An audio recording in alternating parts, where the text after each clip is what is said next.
Welcome to our study on the book of Romans. This is the Romans Education Part 5, and this is Session 4.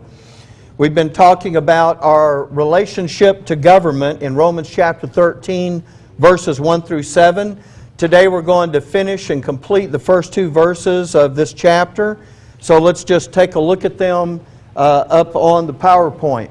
Romans 13:1, let every soul be subject unto the higher powers, for there is no power but of God. The powers that be are ordained of God. Whosoever therefore resisteth the power, resisteth the ordinance of God. And they that resist shall receive to themselves damnation. Now when we looked at these verses last week, we looked at the overall section of those first 7 verses. We covered that first phrase, let every soul be subject unto the higher powers. But look, as we look at this whole area, I put this up on the board. In these first 2 verses, I believe we can break this up into 5 different parts. The first part, let every soul be subject unto the higher powers, is the exhortation. That is what we are told to do. And now you're going to get a twofold explanation as to why. And we'll look at why this is the explanation, why we see it that way in just a moment. But the first reason that we're going to be given, and by the way, you might just say to yourself, hey, if God said do it, that's enough, we just do it. But remember, we're sons and daughters, which means He always tells us why. Why would He go to that trouble? To try to justify Himself for what He's asking? No, God doesn't need to justify Himself. He's explaining why, because He wants us to start thinking about this the way He thinks about it, right? And so that's the important thing. So now He's explaining, here's what's behind the thinking. So the first reason that we subject ourselves unto the higher powers is, number 1, there is no power but of God. The second reason is because the powers that be are ordained of God. And the reason that we're talking about these being the explanation, this is the answering the why of it, is because of this little word for. That is a for of explanation.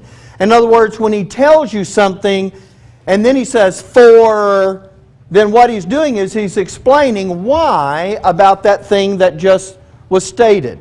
So the reason that we're subject unto the higher powers is because for there is no power but of God. That's the reason you're subject. For the powers that be ordained of God. That's a second reason.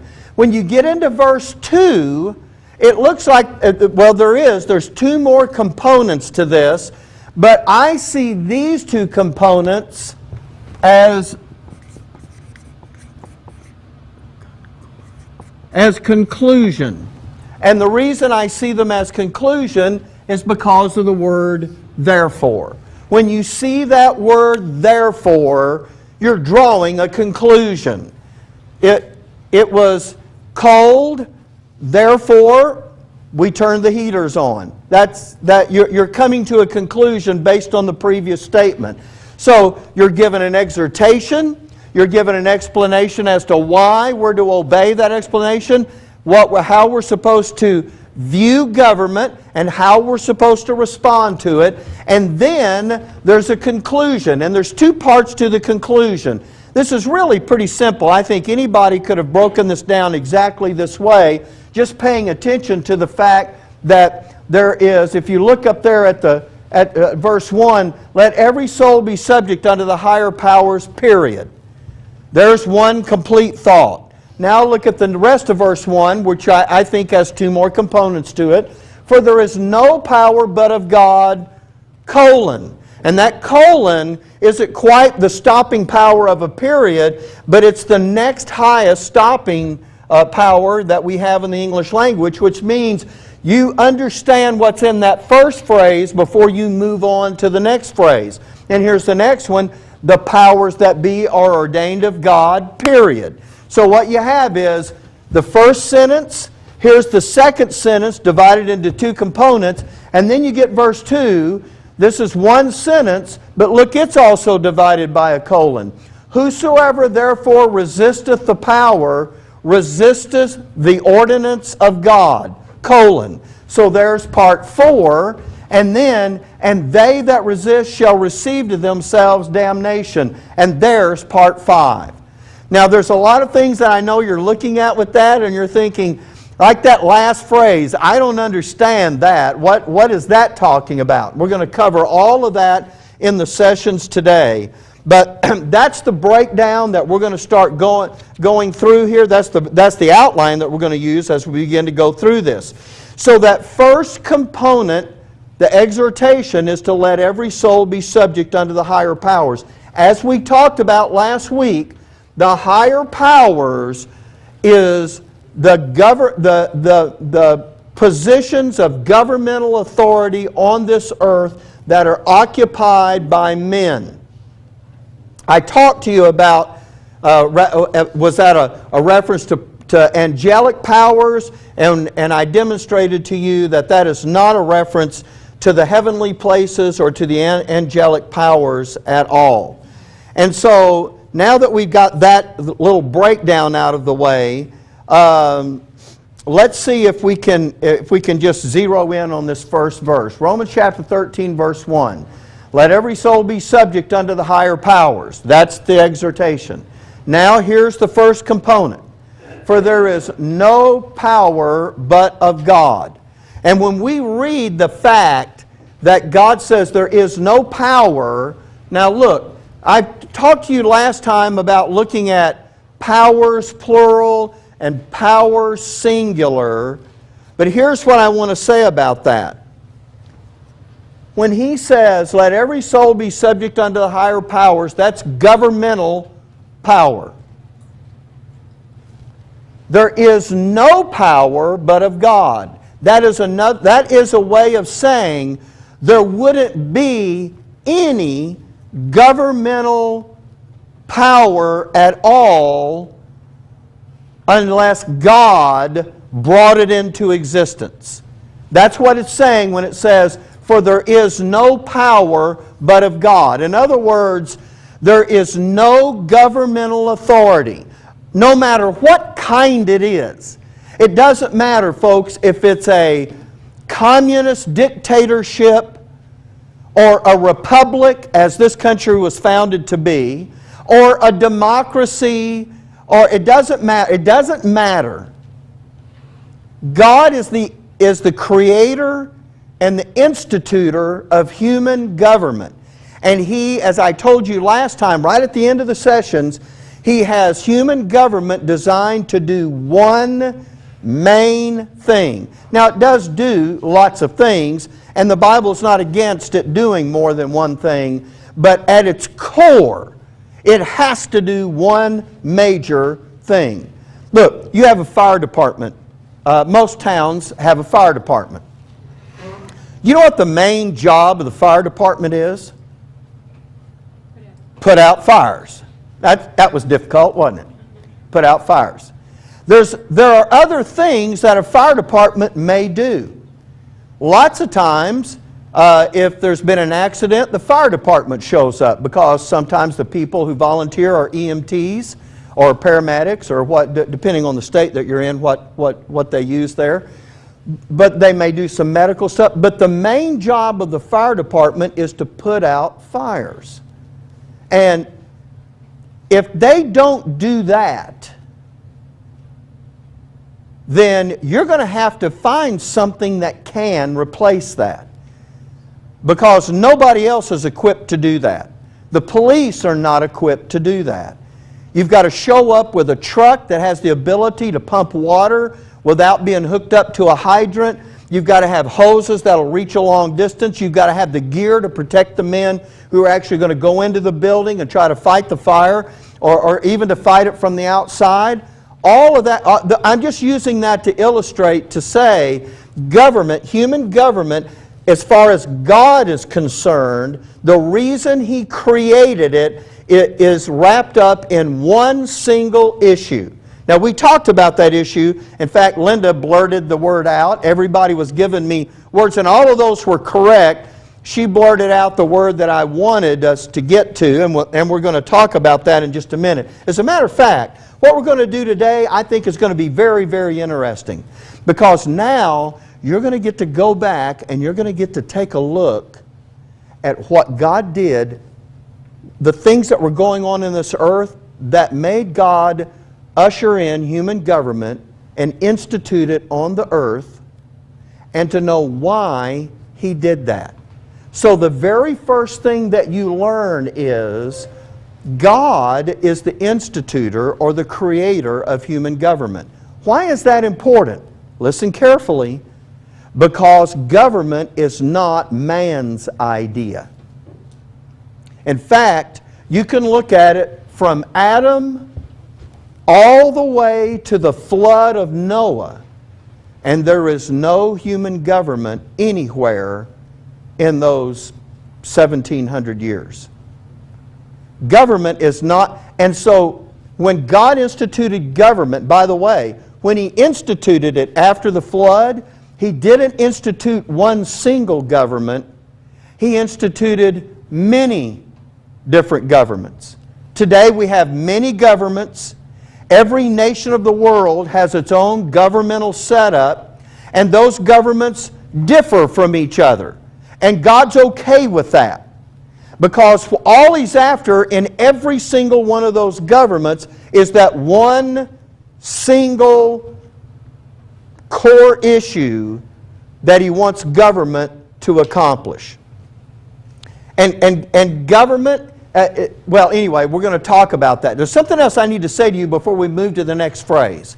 And that is, when God created, when God created human government and put it on this earth, it serves a different purpose than government served when He started government in the heavenly places.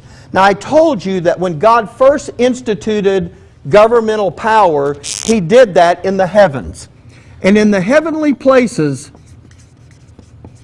before Lucifer rebelled, God instituted a governmental system, and He put angels in charge of that government. Those, all but one of those main governmental authorities in God's government rebelled with Lucifer, and we now read about them as the principalities and powers. But when God created that government, it was before Lucifer rebelled. Boy, we could talk about that, because the Bible talks about him trafficking his iniquity in the sanctuaries of heaven. And what it's describing is the process by which Satan went to those governmental heads and convinced them to follow him instead of God. And we're going to talk about those angels today, as a matter of fact, and run some references on it.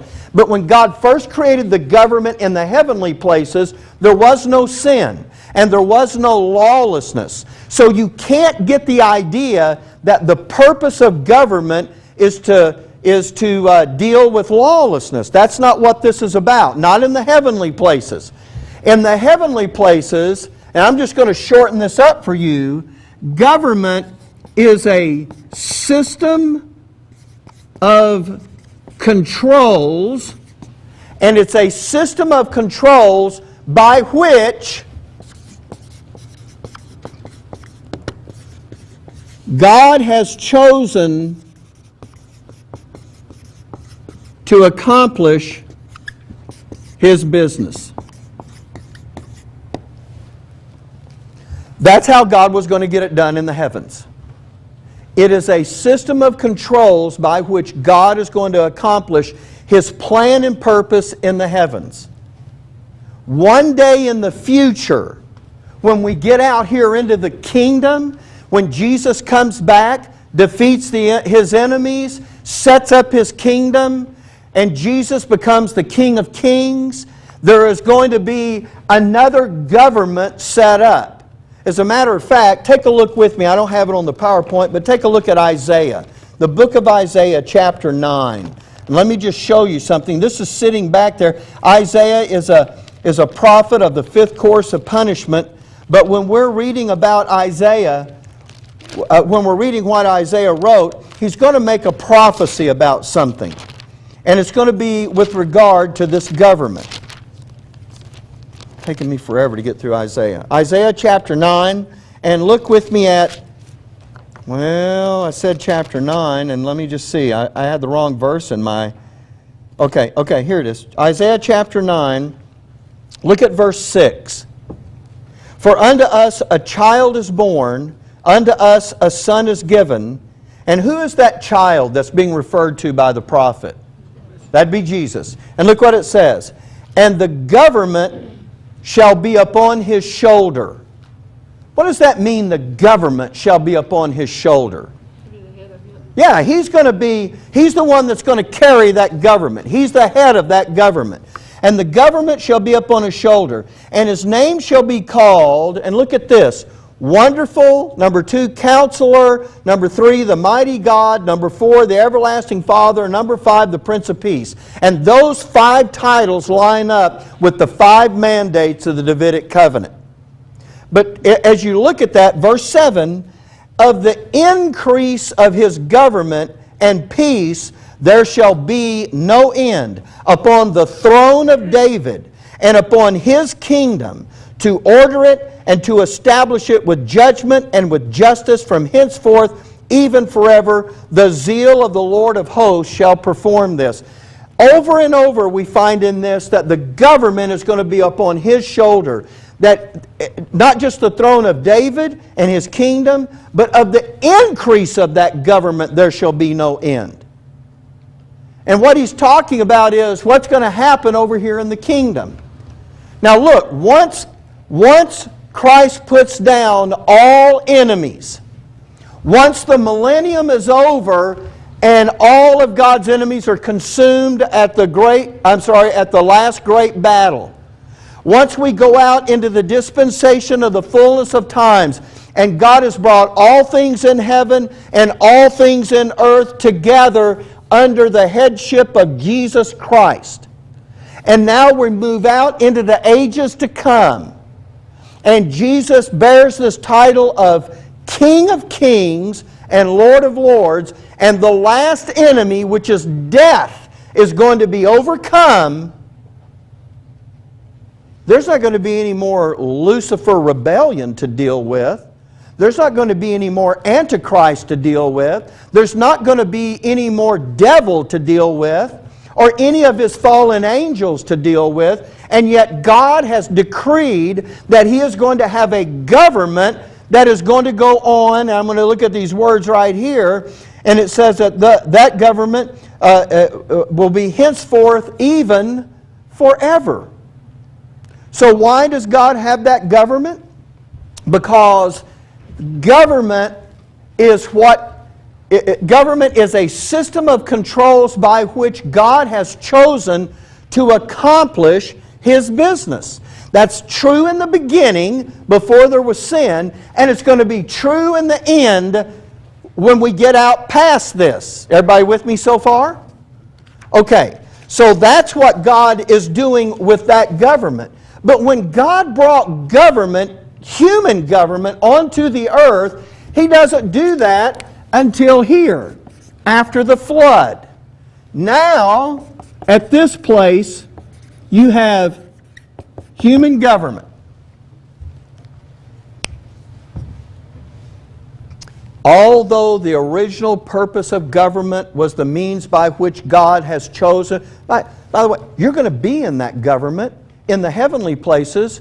You're going to be sitting in seats of authority up there, running the government of God in the creature. That's part of what you're training to do. So you're going to be part of that government. The only difference is the Lord will appoint you. You won't run for office. He's going to put you exactly in the place where you need to be and where He needs you to be. So that government, and by the way, are you going to accomplish His will in the creature when you get there? Of course. Of course. Are we going to be laboring with Him in His business when we get there? Yes. So you see, that is going to be the means by which God is going to accomplish. There's order and structure to this thing. And that's necessary. Because if you don't have that, you know what you have? Yeah, you got chaos. You got a bunch of people running around doing their own thing. That won't work. And so this is a system of controls by which God will accomplish His business. But now look, we're going to kind of move off of that path onto a different path. Because, and I know I've kind of left the notes here, I think I have anyway, but when you look at this from the standpoint of when God created human government and brought it in on the earth, I don't believe God brought human government in for the purpose of accomplishing His business. I believe when God brought in human government, He brought it in to accomplish something else that was very needful. Now, I know what someone could be thinking. They could be saying, wait a minute, when God created man and put him in the garden, wasn't that a governmental setup when God put Adam over there? Well, I know that you could read it that way. In fact, let me just show you the verse that I know that folks would have in their mind. And I want to go ahead and cover this so that we kind of clear this out in our thinking. In Genesis 1:26, and God said, let us make man in our image, after our likeness, and let them have dominion over the fish of the sea, and over the fowl of the air, and over the cattle, and over all the earth, and over every creeping thing that creepeth upon the earth. So God created man in His own image, in the image of God created He him. Now watch this carefully. Male and female created He them. Who's the them? All right, Adam and Eve. Male and female, Adam and Eve. Verse 28. And God blessed them. Who's the them? Adam and Eve, right? And God said unto them. Who's the them? Adam and Eve. All right. Be fruitful and multiply. Now, who is God telling to be fruitful and multiply? Human. All right, the them, right? Adam and his wife. Be fruitful and multiply and replenish the earth and subdue it and have dominion over the fish of the sea and over the fowl of the air and over every living thing that moveth upon the earth. Here's my point. He didn't just give dominion to Adam. He said subdue and have dominion to, he said that to who? To them. He didn't just mean for Adam to have the dominion. He also meant for his wife to have the dominion. Over what? Is there any other people that are being mentioned here? This is, now when he creates them right there, and he says, here's what I want you to do. There are no other. No, because the first command is what? Be fruitful and multiply. So he's telling them that, obviously, before they do it. And then he's saying, and then I want you to subdue the earth and have dominion over everything in the earth. Now that word dominion is a very interesting word. Because if you're going to say, well, that's government. And someone would say, see, God set up a government. And He gave Adam governmental power. No, He didn't. He gave Adam a commission. It's not the same thing. Look, the police have governmental power. What does that mean? If they pull you over, do they have the right to pull you over? They do. And if you were breaking the law, if you were speeding, like in royalty, do they have the right to write you a ticket? They do. They have the power and the authority to write you a ticket.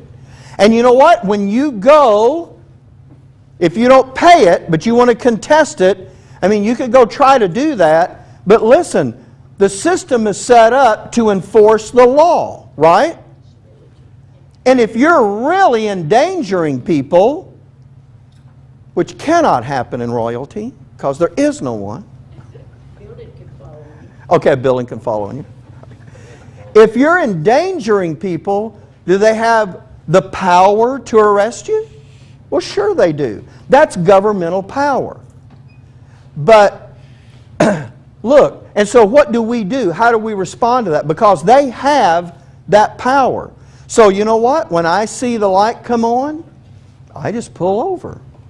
Not that that happens a lot, but if it happens, I just do that. You know why? Because I'm going to submit to that authority. We have dominion over the cars. Now, I can run, but you know what that means? Further charges. Further charges, more trouble. Exactly. And they have the power. Here's my question.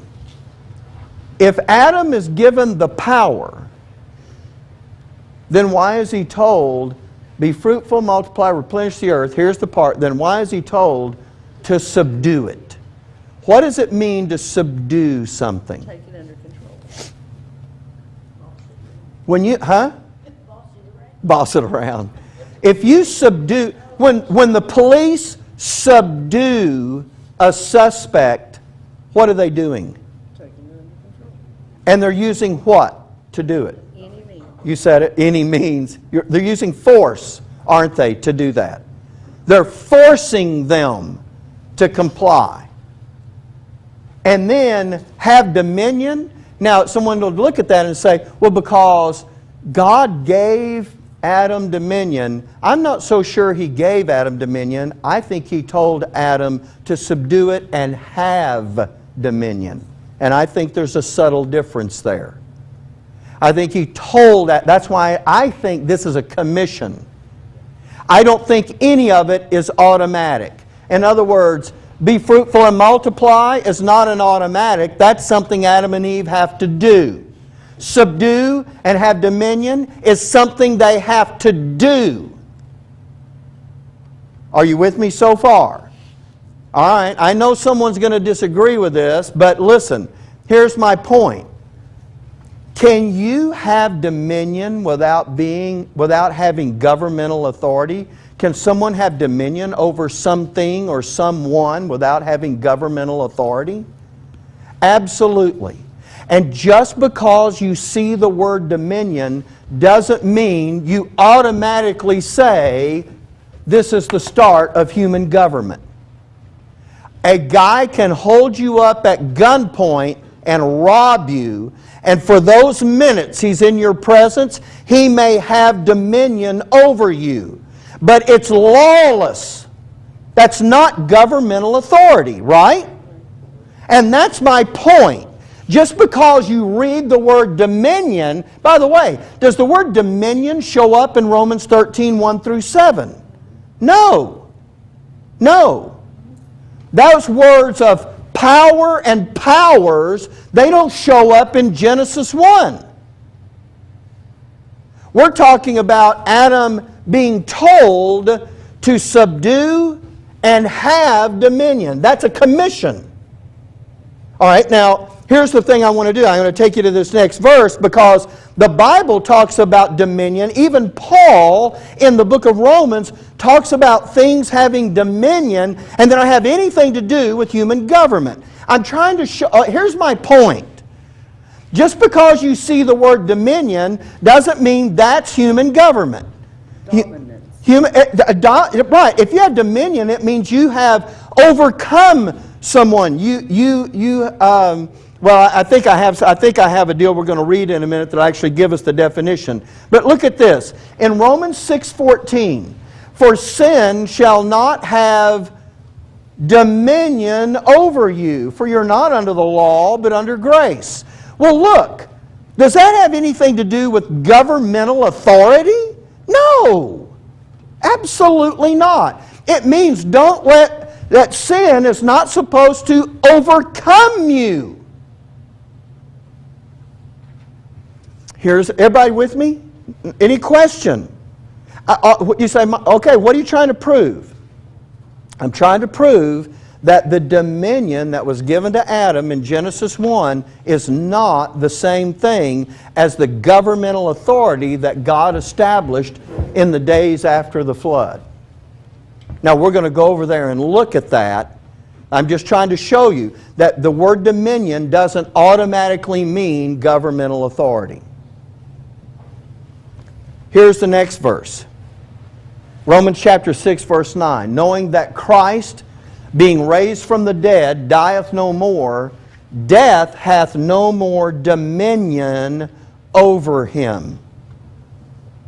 When a person dies, you know what? Death had dominion over them. Does dominion is that some measure of some kind of control? Yeah. Yeah, absolutely. If someone has dominion over you, they have control. And I think that's why folks get confused.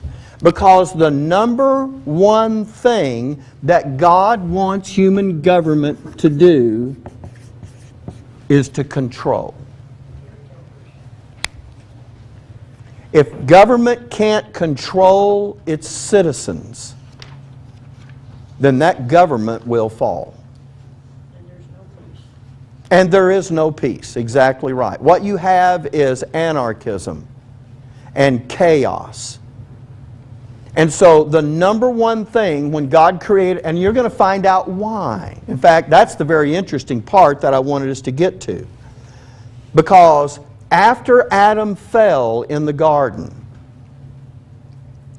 Satan begins to implement his policy of evil in the world, and the world begins to slip into chaos and violence. And this starts like a snowball rolling downhill. It starts overwhelming the population of the earth. Now, we're out of time. So what we're going to do is we're going to pause here, but when we come back, this is one of the things that I wanted us to take a look at. Because when Adam falls and Satan starts doing what he's doing, mankind is going to destroy itself from the face of the earth. And so when God sent, and you know what? You're going to find out there was more to the reason of why God sent the flood than to just wipe out the ungodly. God sent the flood to save mankind. Because if He hadn't interrupted what was going on, mankind would have destroyed itself from the face of the earth. And I'm going to show that to you in the Scripture. So we'll take a break, and when we come back,